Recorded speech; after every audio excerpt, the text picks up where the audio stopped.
Bom dia.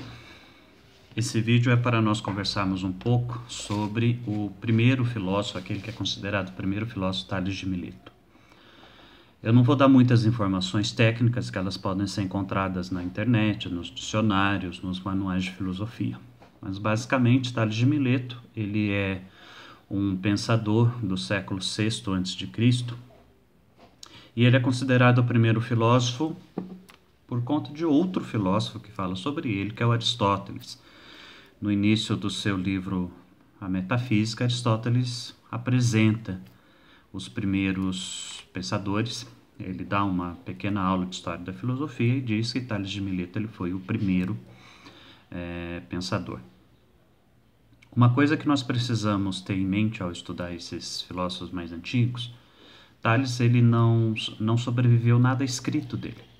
Tudo o que nós sabemos de Tales foi dito por outras pessoas, então está provavelmente influenciado pela visão que essas outras pessoas tinham dele. Nós temos basicamente dois aforismos de Tales que sobreviveram ao tempo. O primeiro é que todas as coisas vêm da água, ou a água é a origem de todas as coisas, é o princípio de todas as coisas. E o outro aforismo é que as coisas estão cheias de deuses. Qual que é a diferença de Tales para um outro pensador da época qualquer?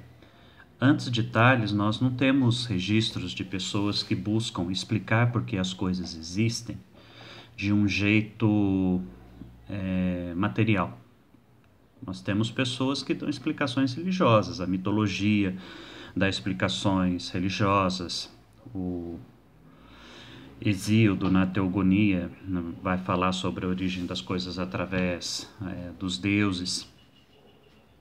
E as outras mitologias da época sempre vão colocar um princípio divino, uma criatura fantástica que fez com que as coisas surgissem. A diferença de Tales é que ele começa a pensar, com todas as limitações de época, de conhecimento, um princípio material. Ele começa a dar uma explicação material para a origem das coisas. Essa é a grande importância do Tales de Mileto. E ele é considerado o primeiro filósofo, por quê? Porque ele busca um caminho novo de conhecimento, ele busca a sabedoria, ele busca o melhor tipo de conhecimento que pode existir de uma forma diferente.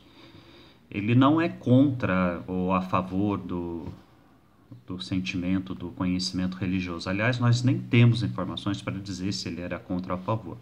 Mas o que nos chegou de Tales de Mileto nos diz que ele foi o primeiro a colocar um princípio material das coisas, a colocar a razão para trabalhar e não a fé apenas.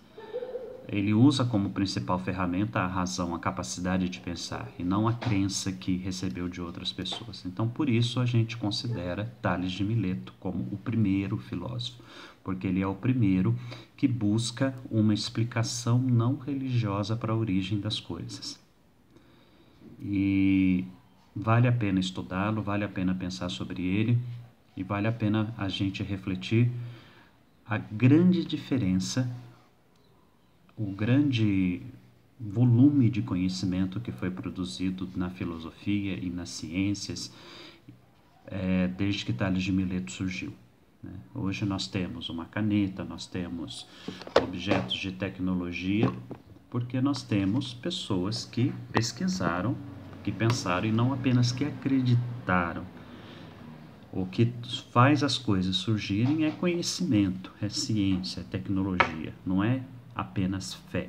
A fé é importante para outras questões, mas para produzir coisas, para dar conforto, para fazer com que a gente vença no mundo, nós precisamos de ter os pés no chão, como Tales de Mileto procurou ter, usando um novo tipo de conhecimento, criando um novo tipo de conhecimento.